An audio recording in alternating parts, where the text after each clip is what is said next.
Hello, welcome to the Tuesday Tell-All. My name is Bobby Fazio. This is the Driver Interviews with Bobby Fazio channel, and it's Tuesday, February 25th, 2025, 2/25/25. And we had an exciting weekend of racing out in Arizona, Phoenix, Arizona, Division 7 and Division 2, Orlando Speed World. How about the air down in Orlando, right? That netted some pretty fast runs, just to say the least. We got a lot of comments flying in. I was about 2 minutes late tonight. Well, 4 minutes late, we'll say. I'm at my father's house in Pennsylvania. We're getting a few things done today, and I got to head back to New Jersey tonight after the show. So Bob Bender is already in Gainesville. Hello from Gainesville. What's going on, Bob? How you doing?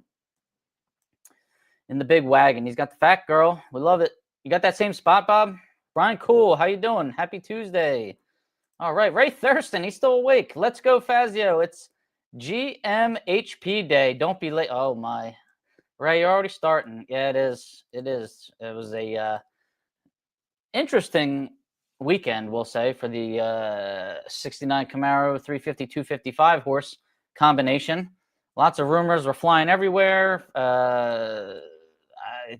Yeah, and as a result, long story short, it's been hit with 15 horsepower, went from 280 to 295. We'll talk more about that in a couple minutes. Russ Abrams, how you doing from 53-degree Michigan? All right, we'll take that over 20-degree, right? James Greasy, how you doing, man? Walt Walker, there he is. What's going on, Walt? Walt's racing season starting pretty soon.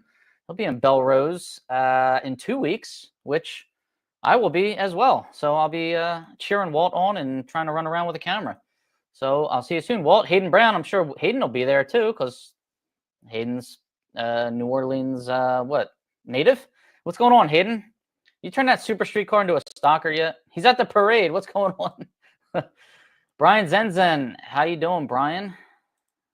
Member of the United States military. John Rodriguez, how you doing, John?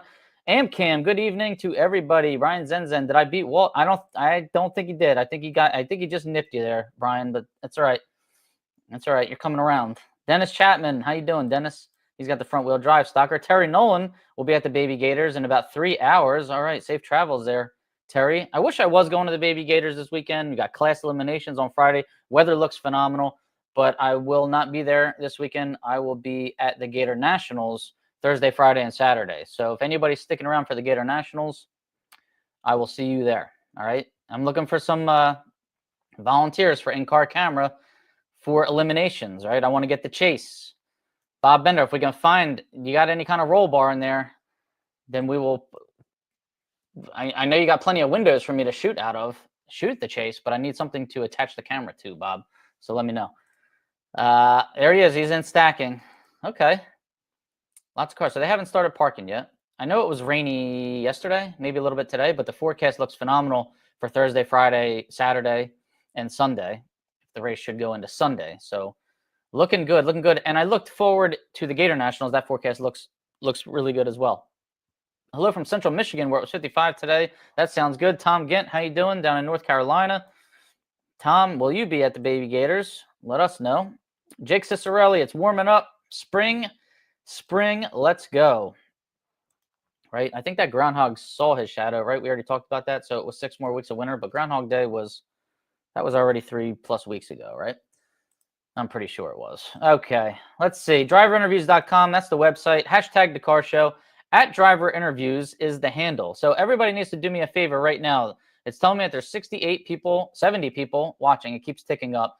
And this is going out to YouTube. This is going out to Facebook Driver Interviews page. And this is going out to the Facebook Drag Insights page. So usually we average about 100 listeners. We're at 76 now per week. So I need everybody to get their phone out. Take your phone out. I don't know where mine is. Probably lost somewhere. Go on Instagram and search for @DriverInterviews, and you should find me. And then hit the follow button, okay? You're going to go on your phone, go on Instagram, @DriverInterviews, hit the follow button. There you go. That's your homework assignment for tonight right now, okay? Instagram, @DriverInterviews, hit the follow. Thanks a lot. OriginalLupeTortilla.com. Since 1983, Houston, Beaumont, College Station, and Katy. That's Stan and Sheila Holt. Hope to see them in Gainesville and or Belrose in the near future. I'm sure they'll be at Belrose. I don't know if they'll be at Gainesville or not. But thank you for your support. Lupe Tortilla. God, I'm in the mood for some Lupe Tortilla right now, to be honest with you. Draginsights.com. For anybody that didn't know, draginsights.com is 20% off until March 1st. It actually might be until February 28th. But if you sign up for 3 years, you will get 20% off. Drag Insights is $79 a year. So do 79 times 3. Take that total and multiply it by 0.8. That will be the total you'll pay for 3 years of Drag Insights. So pretty good deal there. Thank you, Alicia Anderson, for your support and for coming up with the Drag Insights app. It's a really cool, informative app, and I would be on it right now, especially if I was racing in Gainesville this weekend for the class eliminations. I would want to see who's the baddest in my class. You can see all of that on Drag Insights. And there's an FAQ page that was recently added as well. We got scorecards coming out. Lots of things happening on draginsights.com. So you might want to check that out if you haven't. I don't know what you are waiting for.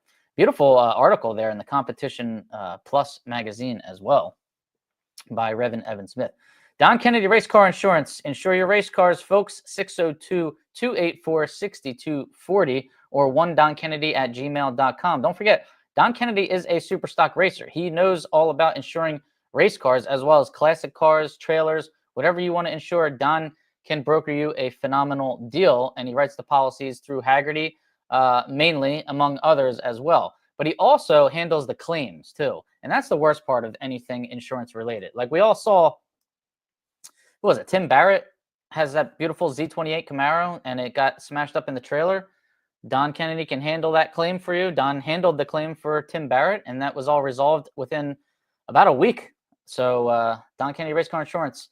There's the phone number. There's the email address. Check it out. Rob Youngblood, advancedclutches.com. And since I'm at my father's house and the clutch is here at my father's house, I want to show you this beautiful piece of jewelry. This is advancedclutches.com, Rob Youngblood.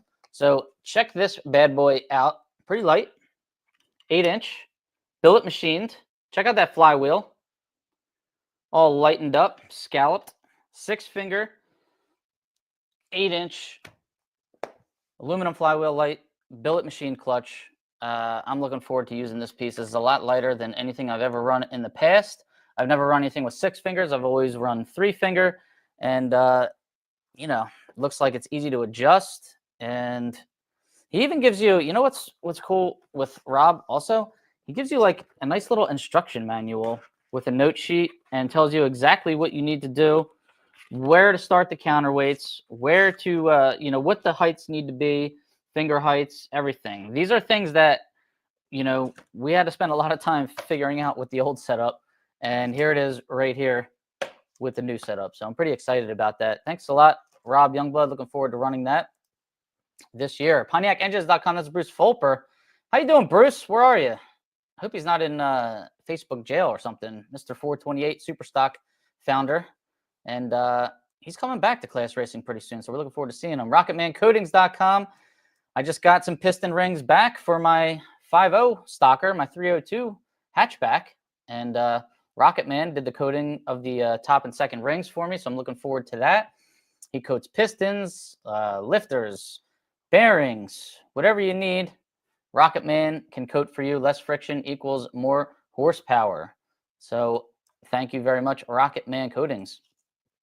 And last but not least, we got a new sponsor in the house, and everybody could probably benefit from reaching out to this sponsor right now. This is Ray Minnick. He is a loyal listener to this podcast. He's also a certified accountant, which we all need a good one, but he's also a drag racing stock eliminator, to be exact, accountant. Now, I don't know about you guys, but when I tell my accountant all about the racing and podcast and, you know, tutoring, and, you know, I wear a lot of hats, but the racing and the podcast stuff, I feel like they don't really understand what we're doing. They don't understand what the racers are doing and all the commitment and time and financial, you know, and depreciation and all of that good stuff. Ray Minnick knows all of this stuff because he lives it. So RP Minnick, RPM at rpminnick.com is his email address, or 267-247-7601 is the office phone number. So thank you, Ray Minnick, for your support of Driver Interviews with Bobby Fezzi. All right, we got some more comments flying in, and then we'll get to it. There's a lot to talk about tonight.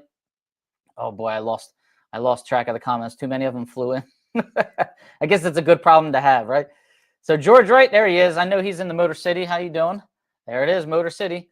Pete Lanciers from sunny San Diego. It's probably still light there. Pete, Possibly might see you end of March at Pomona. I haven't been to the Winter Nationals in many years. I usually go to the finals in November, but I mean, with a little luck, maybe I'll be out there at the end of March. On board, watching things thaw. There's Dave Turner. The pits are very wet in Gainesville. How you doing, Perry Ford and the Gearheads? Billy Ryder, how you doing? Billy, how's the 446 pack coming along? Is Dad getting any headway on that? Let me know. Chris Epps is waiting in line at Gainesville. Guys, I guess you can hear, I'm using the microphone, the wireless microphone right now, and I know the battery is very low, so as soon as it dies, please comment and let me know. I'll be looking for that. Greetings from Mormon Dry, Nova Scotia. That's Rory McNeil. Michael Borst, what's up, buddy? Working on the car. We're working on our car. I hope you're working on your car as well. We will be there leaving in the AM. All right. Be safe out there. Brett Steven, how you doing? How's the Mustang doing? Beautiful 67 Mustang, white Mustang. Raced at Phoenix this past weekend. Warren Monteith is listening. How you doing, Warren? If you could see behind me, way in the back, you can see that Wally.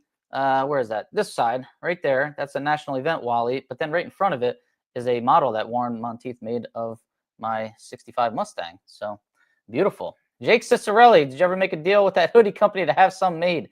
I have not done so yet, actually. I need to get hoodies made. I don't know what I've been waiting on. But we'll get to that soon. Jimmy Carter, there he is. How you doing, Jimmy? What's going on? Rodney Cakel just got settled in Bowling Green. All right, Rodney, good luck to you there. Watching from Estero, Florida tonight is Dave Cott. Dave in sunny Florida, huh? Dave Turner, your homework is done, Dave. All right. Thanks, Dave. Hello from Comac, New York. Hey, that's Rich Boyle. That's also where one of my car owners lives, Mark Sargenti. Hope he's doing well. Pete Lanciers, when it comes to bellying up six fingers, is always better than three. That's right, Pete. Come on, let's talk about the elephant in the room. I'm tired. All right, you just got to wait your turn there, Ray. It's not even 9 o'clock yet. We got a lot to do before that. All right, I owe some birthdays, so we're going to get some birthdays. This is the Drag Insights homepage, has the racing calendar, and there are birthdays on there for all the members. Now, here's another good problem to have. There's so many members in Drag Insights now over the last couple months that there's so many birthdays. So I know I owed you guys a couple weeks. We're just going to do the most recent here. So sorry for anybody that I missed. We got Don Foddy and Dylan Biondo on February 16th. Anthony Manzella and M.W. Morris on February 17th. Happy birthday, guys. Keaton Mulhey on February 18th. Thomas Miller, February 19th. Matt Hewitt on February 21st. Bill Hatcher on February 23rd. Joe Collins and Tim Whitehead are today. Happy birthday today, February 25th. Joe Collins, he won that Stick Shift Nationals last year in that F stick car. How about that? All right, let's start with Orlando. Division 2, Orlando Speed World. What is it with this track? Is it like every year, we got no dial in the left lanes. We got no 1,000-foot clocks. Does this track, it's like they don't know that they're having a divisional every February. So I just, I don't know. It's a little bit frustrating. But aside from that, the weather was phenomenal. It put out some really bad, fast runs. I was told Tony Fagnilli was the first stalker in the 7s. He went 784 down there, which is amazing. However, I'm pretty sure John Calvert went 799 back in 2019. So I don't think Tony was the first stalker in the 7s, but he's a pretty darn fast stalker. That's for sure, going 784. I can't believe Stock Eliminator car would be going 784. That's kind of... We need to put him up against a, I don't know, like Gary Hampton or something like that. Some kind of like W stock automatic car and see what can happen there. A 16-second car or something like that. I think that'd be fun, right? Who else thinks that would be fun? Maybe we could set that up. Exhibition race. Congratulations, Tony Fagnilli, on going that fast. How about Jim Harrison in the Snoopy super stock car? What's that, a 66 Chevy 2, I believe, is the first 283 cubic inch engine in the 9s. He went 995 at 130 miles an hour, and he also builds amazing crankshafts. He's got a good business going on out there in Ohio. Where's Snoopy from? Ohio? No, I think he's Michigan, isn't he? I don't know. He's out there somewhere. Look him up. Michigan. He's got a nice crankshaft business. If anybody knows the name of it or knows where he's from, post it. What else? All right, let's go to Orlando. So here's a contradicting story. We got the number 1 qualifier penciled in Stock Eliminator as Ralph Papora running an E-Stock Automatic 69 Camaro. Now, this is the 396 350 horse combination that most racers with 68 and 69 Camaros switched to this year after the 396 325 got hammered last year as a result of Ralph Papora running pretty strong last year. So this year he comes out firing at 116 under the index. He qualifies with a 1053 on an 1170 index, a 1053.8 on an 1170 index in that 69 Camaro, gets the number one qualifying position. However, there was another run that was made. Okay, somebody explain this to me because I wasn't there. There was another run that was made with a 69 Camaro 350 255 horse combination that is currently rated at 280 horse. Okay, and that run was 1.30 seconds under the index, and very unfortunate for anybody that runs that combination because a 1.30 under run is an automatic trigger. It's an automatic hit for horsepower. So if that run was 1.299 under the index, all would have been okay. It would have hurt the average pretty hard, but everything, it could have been fixed. Let's just say it could have been fixed by the end of the year. This, right on the money, I can't believe it, 130 under run takes place. What happens after the run is what we're all trying to figure out. I guess it got weighed. I'm told it passed weight. I mean, stories are flying, so I just don't know. I was told it failed a fuel check. Then I was told that there was no fuel check. Then, I mean, I don't know what happened. But anyways, this run was not on the qualifying sheet. It would have been number one by a long shot, right? However, not on the qualifying sheet. Then today, or yesterday, last night, NHRA puts out a post that the combo was indeed hit with 15 horsepower. It's going to bring the combination from 280 up to 295.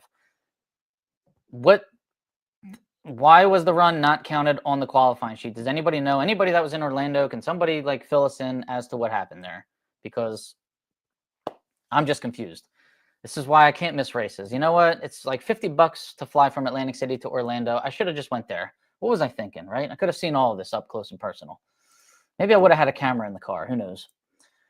All right, so that's the problem there. Now, whoever runs 350, 255s, I know they're very, very upset. They just got hit with 15 horsepower.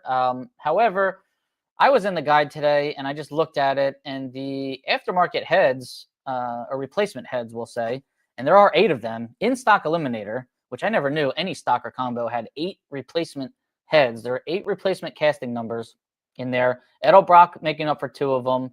I don't remember the other ones, but that's only rated at 285. So you can get a 10 horsepower discount by switching to an aftermarket head, a better head. I'm not sure. Somebody who runs that combo would be able to figure that out and kind of fill me in on that. So silver linings, 285 horse with an aftermarket or replacement head. All right. Congrats, Bruce Castle. Yeah, man. How about that? The Mercury Cougar. And I've done an interview on Bruce Castle's Cougar, and I swore that thing was up for sale like 2 weeks ago or less. So I guess he didn't sell it, and he decided to go out and win a race for it and increase the value. Now who wants to buy it, right? So Bruce Castle, H-Stock Automatic. It's a 71 Cougar, and he went up against Steve Foley, who we always hear Foley's names in these late rounds and final rounds. He's got a factory stock D 2023 Copo, which is owned by Darren Poole Adams. Bruce dials 1146. He's 065 on the tree. Foley dials a 982, and he's 045 on the tree. So Foley's got the advantage, but Foley only runs a 986 on a 982.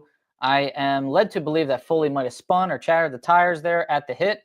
Bruce Castle runs an 1147 on the 1146 and gets the win. Congratulations, Bruce Castle. That is his first Lucas Oil Divisional event win, and he does it in an 11-second Cougar. Mercury Cougar. Somebody was just asking me, do any Mercury Cougars run in stock eliminator? And I said, really, not that many. But here's one, and he just won. So congrats, Bruce Castle. Congrats, Steve Foley. 2 great guys there in a final round matchup in Orlando. Let's move into super stock. Ricky Decker, how about this? He's running GTI automatic in his 94 Camaro. I don't know what he's claiming there. He's got a 94 Camaro. I don't know what engine combination's in there. Somebody on here, I'm sure, knows, and they can post it for us. But he's flying 117 under the index. He went 947.3 on a 1065 index there to get the number one qualifying spot in Superstock. Congrats, Ricky Decker. And then the final round was a showdown between Andrew Collins and the 2012 Cobra Jet Mustang. That's a factory Superstock B. Is that a car owned by Roy Hill? Somebody let me know. Going up against a Superstock B modified Camaro. That's Larry Leeser in a 67 Camaro. Now, this is an unfortunate final round for Larry Leeser, who was 006 on the tree, 880 on the dial. Andrew Collins dialed 865 and was 137 on the tree.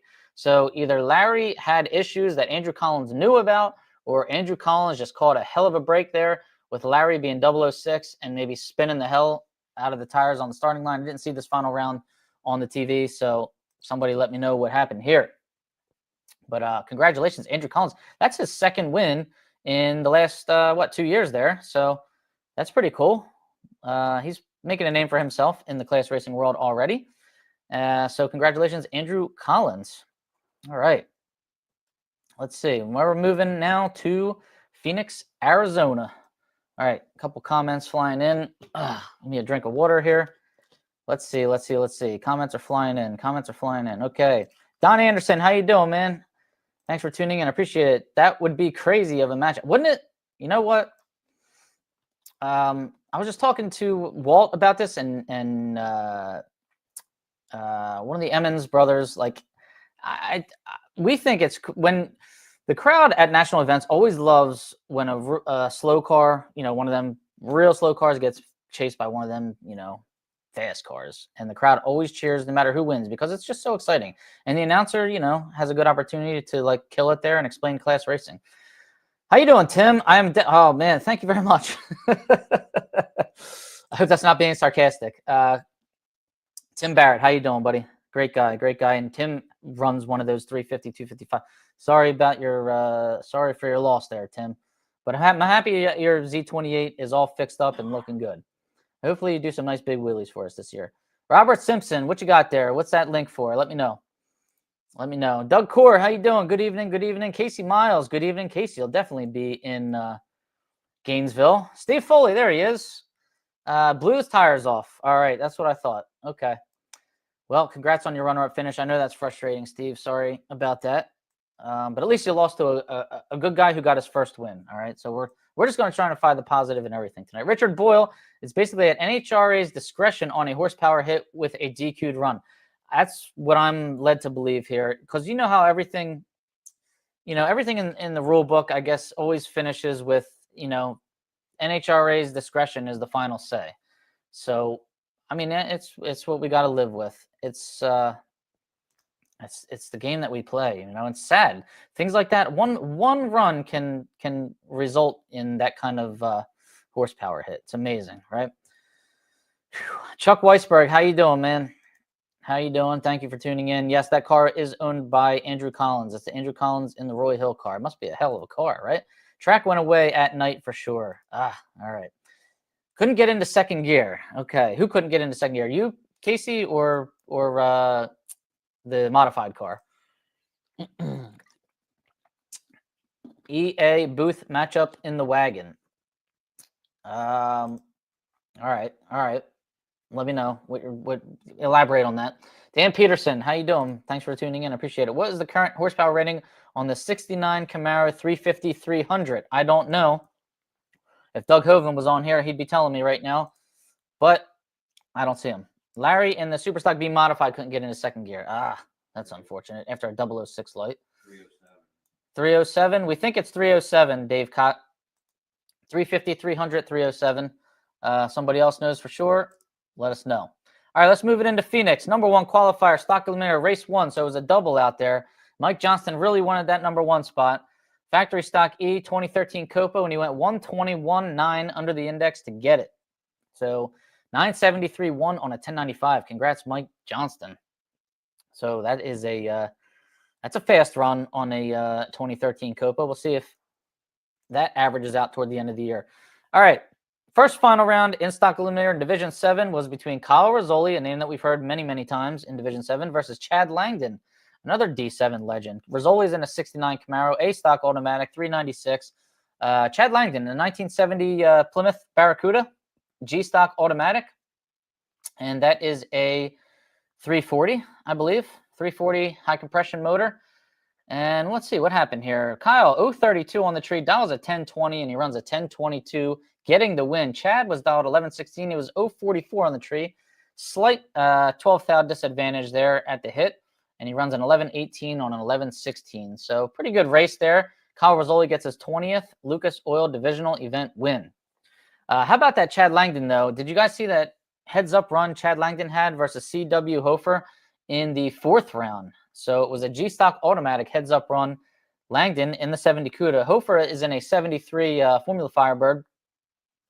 Langdon 022 on the tree, runs a 1099.7 at 118 miles an hour. Hofer is 048 on the tree and runs a 1099.8, 1 thou slower than Chad Langdon. So there was a 1 thou elapsed time difference there in the run, but the real win came on the starting line by Chad Langdon. So congratulations, man. That's a heck of a run. That's what we live for there. That's the kind of run that needs to be on like FS1. Okay. Less interviews of the same people all the time. More runs like that on FS1.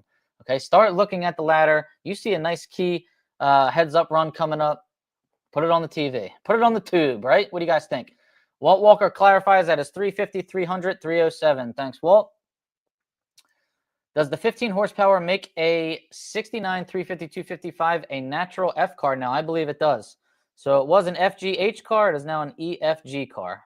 So that's going to be interesting. What will it be with replacement heads, though? That is another good question. So, yes, now it is an EFG car.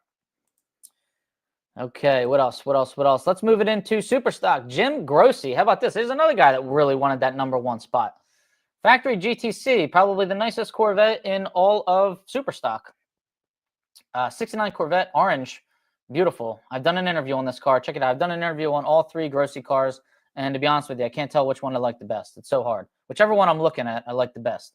Factory GTC, he's got I believe it's like a 2012 427 fuel-injected engine in there out of a Copo. So it's pretty cool. It's still running a 427, even though it's from many, many years later than 1969. 113.5 under the index, 866.5 on a 980. So Jim really, really getting after it to get that #1 spot. Congratulations, man. And then that first final was between Ryan McClanahan and Leo Glassbrenner, 2 names that you hear an awful lot in Division 7. McClanahan has one of the most solid cars in all of Superstock. I got to say, Superstock A modified, and the thing just flies, and it prints tickets as well. It's a really good bracket car. 817, he dials 817 with a 6. He runs 054 on the tree, which is actually a pretty bad light for McClanahan. He usually averages in the high teens, low 20s, if I had to put an average on him. Leo Glassbrenner was 070 on the tree in his 2014 Copo Factory Superstock E. That is very unlike Leo Glassbrenner. He dialed a 935 and he ran a 938, and with that reaction time, there wasn't much he was going to be able to do against Ryan McClanahan. McClanahan wins his 20th Lucas Oil Divisional Event. So congratulations, Ryan McClanahan, former world champ in Stock Eliminator for sure. Don't know if he was a world champ in Superstock. Somebody let me know. All right, race #2. It looks like Mike Johnson went after it again and qualified #1 with that 2013 Copo Factory Stock E, 115 under the index. So I'm not sure how fast he was running in eliminations, but he's got a 121.9 and a 115 on his average right now. That right there is grounds for a trigger. So the 2013 Copo, with whatever engine combination that is, could be in some trouble by the end of the year unless this gets straightened out. And this is in Phoenix, Arizona, where some racers weren't running quite as fast as they normally do. So that thing's got more left in it. All right, how about the Stock Eliminator final? Now, here's a great final. Speaking of the big chase, right? Darren Grossi in the 64 Plymouth. This is Jim Grossi's brother, a stock automatic. This car came from the East Coast, by the way. Going up against Paul Calvert in a 77 Mustang 2 U-Stock automatic. Love it. Paul's dialed 1394. Darren was dialed 1020. And Darren 030 on the tree and runs dead on with an 8. Paul couldn't do anything with that. Paul was 088 on the tree. That was his worst light of the weekend. And he ran a 1391 on a 1394, breaking out and still getting there second. So congratulations, Darren Grossi. That's his 8th divisional event win. And then speaking of the Grossi family, Jim Grossi again went for that number 1 spot in Super Stock with his Corvette. Now he went 1084 under. So he's got a 113.5 and a 1084 under. So that is grounds for a trigger on the 427 Chevrolet engine there out of the Copa 2012 Copa for factory GT Super Stock anyways. Chad Guilford, though, 2010 Cobra Jet was in the final against Randy Logie in the 72 Dodge Demon. I love that car. Super Stock K automatic for Randy Logie. Factory GTB for Chad Guilford. Chad dials 846, runs an 847. He's 023 on the tree. That was all she wrote because Randy Logie ran a 1048 on a 1044. I'm guessing he dropped it at the finish line. Couldn't get there. He was 043 on the tree, giving Chad a little bit of room down at the finish line. But congratulations there, Randy, on your runner-up finish. Nice guy. I like the whole Logie family. Every time I go out to Pomona, I enjoy spending some time with them. They're really great people. And congratulations, Chad Guilford, on your 5th Lucas Oil Divisional Event win. All right, so those are your results from the weekend, everybody. We got a big crowd tonight, so I'm going to say it again. Get your phone out, go on Instagram, type in @DriverInterviews, and hit the follow button. I really appreciate it, guys. People that might want to support this show would like to see a little bit more Instagram following. We're knocking on the door. We're about 40 followers away from 10,000 followers on Facebook. Facebook's killing. All right, we've got reels up on Facebook that are just absolutely taking off, and I could use a little bit of help on Instagram and YouTube. All right, that's the last time you'll hear me say it. Thanks a lot, guys. I do want to let you know, though, Randy Lynn Butner's reel with the in-car chase, chasing down John Irving, almost at 1 million views. It's at like 960-something thousand views on Facebook, which is amazing. Dirk Olson has over 200,000 views on his in-car video that I just posted a couple days ago. So that's pretty amazing. That is a heads-up run from Indy, new versus old. He's racing his neighbor, believe it or not, who's in a newer Camaro, and Dirk is in a like 69 Nova, I believe it is. Stick shift showdown, by the way. It's pretty cool. And if you actually look through Dirk's window into the other car, you can see when that guy shifts because you see his head jerk versus when Dirk shifts. It's a pretty cool video. And I want to let you know that the reel I'm posting this week is going to be from my point of view getting chased. So it's going to be looking out my back window, and you will see the big block Camaro chasing me down, and you'll kind of have to guess who crosses the finish line first. So these reels are really doing a lot to grow the following and spread class racing, I must say. All right, Baby Gators this weekend. Weather looks amazing. Good luck to everybody that's there. I see a lot of people chiming in that are saying that they are there in the stacking line. So hopefully you get parked tomorrow and get to racing on Thursday. I was there last year. I actually won class, M-Stock automatic class there last year with Mark Sargenti's Mustang, but not going to race there this year. Maybe in 2026 we'll come back. Who knows? Just too much going on right now and too much driving. Driving to Gainesville. I don't know if I can do it every year. I gotta take a break from that. All right, what else? This will be the first weekend for class eliminations. I wanted to show you the schedule for class eliminations if I can find it anywhere. Yes, here it is. All right, let's see if it pops up. There it is. All right, so Gainesville, Super Stock class and Stock class, as you can see, this weekend coming up. So they run Super Stock class at different tracks sometimes than they do run the Stock class at. Both will be contested at Belle Rose the weekend that I'm there, so I will get to see some class eliminations there, which is always cool. Las Vegas will host Super Stock class for D7, but it won't host Stock class. That'll be at Bakersfield in September. Hopefully they get a good car count out there for that. And as you can see, Division 1 is going to have Stock and Super Stock class at Maple Grove in October. That would be the Dutch Classic. That's an open, so that means no AHFS. So I think for class elimination, since it's not worth any points, and it's worth a few dollars in contingency and a Wally, I would just say get rid of the AHFS for class. Okay, get rid of it for class, but keep it on for eliminator. Let me know what you guys think. We kind of go back and forth on that every year, but after being at the Dutch Classic last year. I thought it was pretty cool. No AHFS for qualifying in class.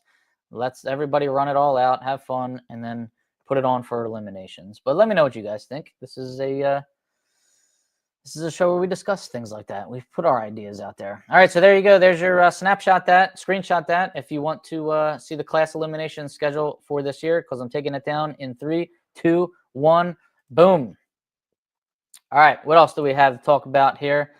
I think that's pretty much it. All right, Baby Gators this weekend. Gator Nationals next weekend. I'll see you there Thursday, Friday, Saturday. And then Belrose the weekend after that. Why do they have to stack all these races up like this is beyond me. And, you know, I don't know how much more traveling I can do.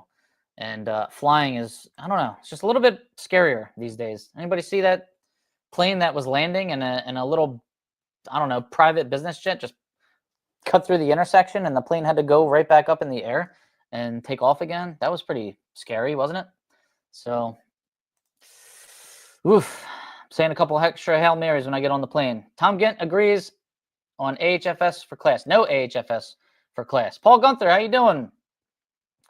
How you doing? Hopefully you got some good news for me. I'll call you after the show's done. Ray Klotz, have a great week. You too, sir. You too. All right. How you doing, Pete, from down there in Florida? All right, guys. Thanks for tuning in tonight. We had a big audience tonight. Glad to see it. Good luck. Be safe. Anybody traveling to the races this weekend? Have a good night. Thank you to the sponsors that put this on. Be sure to like, subscribe, and share. Peace.